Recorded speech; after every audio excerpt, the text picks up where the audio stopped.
Halo guys, bertemu lagi dengan aku, Kak Vlog. Di sini aku akan menjelaskan tentang proyek analisis data yang bisa bikin aku jadi masuk ke kelas mahir ID Camp di coding tahun 2025. Oke, di sini aku ada proyek. Aku ambilnya datasetnya dari e-commerce public dataset. Nah, di sini aku dapat bintang 5 karena udah memenuhi semuanya apa yang diinginkan dari reviewer di coding. Ini ada pengiriman submission, salah satu dataset yang telah disediakan, melakukan proses analisis data, proses analisis dibuat dengan notebook yang rapi, kemudian membuat dashboard menggunakan Streamlit. Oke. Nah, kita langsung aja. Di sini aku proyek analisis data e-commerce public dataset. Untuk pertanyaan bisnisnya, aku ambil 4 kategori, yaitu temporal trend analysis, yang kedua ada product kategori performance, yang ketiga ada customer segmentation dan value, dan yang keempat ada geographic opportunity. Yang pertama, itu aku gimana perkembangan jumlah transaksi dan total revenue dari bulan ke bulannya. Terus yang pertanyaan kedua, apakah ada pola, musiman, atau tren perubahan penurunan yang signifikan yang menunjukkan efektivitas strategi pemasaran. Lalu yang kategori kedua, untuk produk kategori, yaitu kategori apa yang paling menguntungkan dan mana yang paling banyak dipesan. Terus yang ketiga itu yang kategori customer segmentation-nya itu profil pelanggan ketika disegmentasi berdasarkan FFM itu gimana, terus apa aja karakteristiknya pelanggan yang bernilai tinggi, lalu ada berapa persentase kontribusi revenue dari setiap segmen.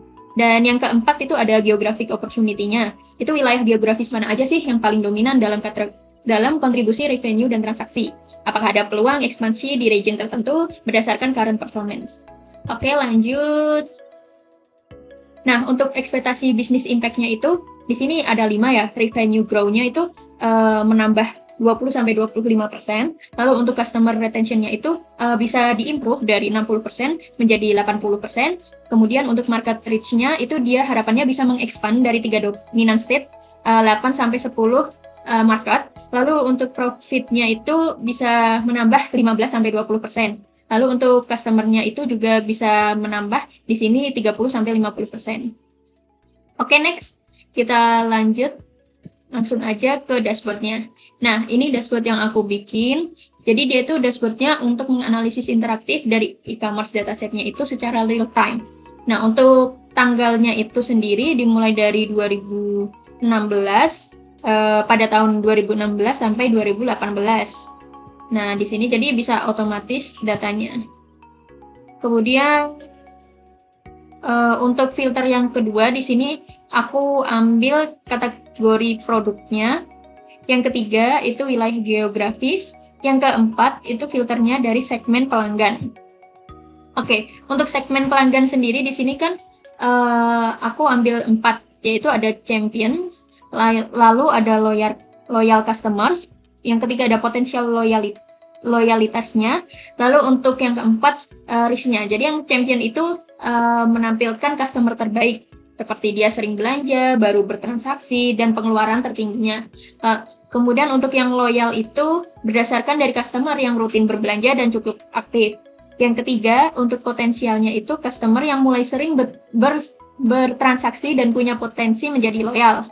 Dan yang keempat itu ada at risk, yaitu customer yang sebelumnya aktif tetapi sekarang jarang kembali. Kemudian untuk dashboard-nya sendiri, ini total transaksinya totalnya ada 98.666 dan pelanggan uniknya juga sama nilainya. Ini secara keseluruhan ya teman-teman. Kemudian nanti di sini tuh kita bisa melihat ada tren bulanan transaksinya, terus ada 10 kategori produk yang paling tertingginya, yang paling menonjol itu apa aja. Terus untuk distribusi segmen pelanggannya, lalu ada distribusi geografisnya.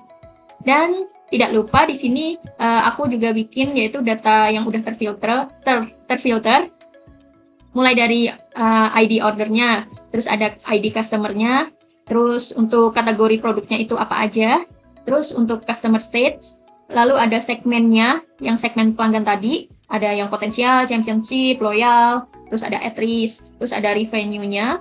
Kemudian untuk tanggal ordernya. Oke, misalkan kita coba ya teman-teman, di sini kita mau yang tertinggi nih di host Kita ketik aja hostware. Oke, nah di sini dia langsung otomatis teman-teman. Jadi kita nggak usah ngeklik lagi, dia langsung otomatis keluar, muncul total transaksinya itu ada 5.884. Dan di sini juga datanya akan muncul otomatis ya teman-teman. Di sini, oke. Kemudian di sini, misalkan kita klik tadi silang, dia itu akan otomatis menghilangkan semua data. Jadi di sini akan data kosongan gitu, karena kita tidak memilih kategori produknya. Nah, misalkan semua kategori di sini. Oke, untuk ngembaliin yang tadi yang teman-teman. Terus untuk wilayahnya itu sendiri, misalkan tadi kita ambil yang SP ya.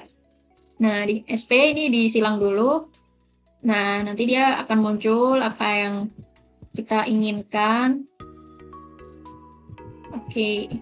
Nah, di sini akan kelihatan ya teman-teman. Terfilternya itu ada 41.375. Oke, kita silang dulu. Terus misalkan nih, terus ada segmen pelanggan. Kita pengen lihat bagian segmen pelanggannya yang bagian dia loyal. Oke, kita klik.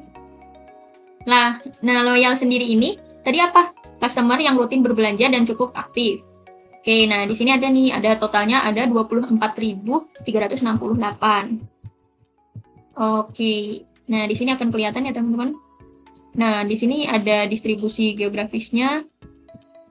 Di sini ada SP yang paling tinggi. Lalu kategori produknya yang tertinggi itu ada health beauty. Oke, terus untuk ringkasan statiknya di sini tadi ada transaksi, terus ada pelanggannya, ada revenue, terus berapa persen dari totalnya, kayak gitu. Totalnya kan tadi 98.666. Nah, terus ini nanti dia diambil dari persen total ini, 1,3%. Gitu, teman-teman. Terus misalkan kita mau rentang tanggalnya sampai 30 aja. Coba. Oke. Terus tadi. Oke. Coba kita, nah, di sini. 29 sampai 30. Oh, ternyata nggak ada, guys. Coba kita mulai tanggal 4 ya. Tanggal 4 sampai 30. Apa ada? Oh, tidak ada. Coba. Mungkin karena kategorinya berbeda ya, teman-teman. Oh, nggak ada juga. Oh, ini karena segmentasinya itu semua segmen. Oh, ternyata cuma ada total transaksinya 3 doang. Kita lihat, oh ternyata produk kategorinya ada teleponi, furniture, decor, health beauty. Oke guys, gitu aja sih untuk dashboardnya ya. Ini yang bisa bikin aku sampai lolos di kelas Mahir. Oke, thank you.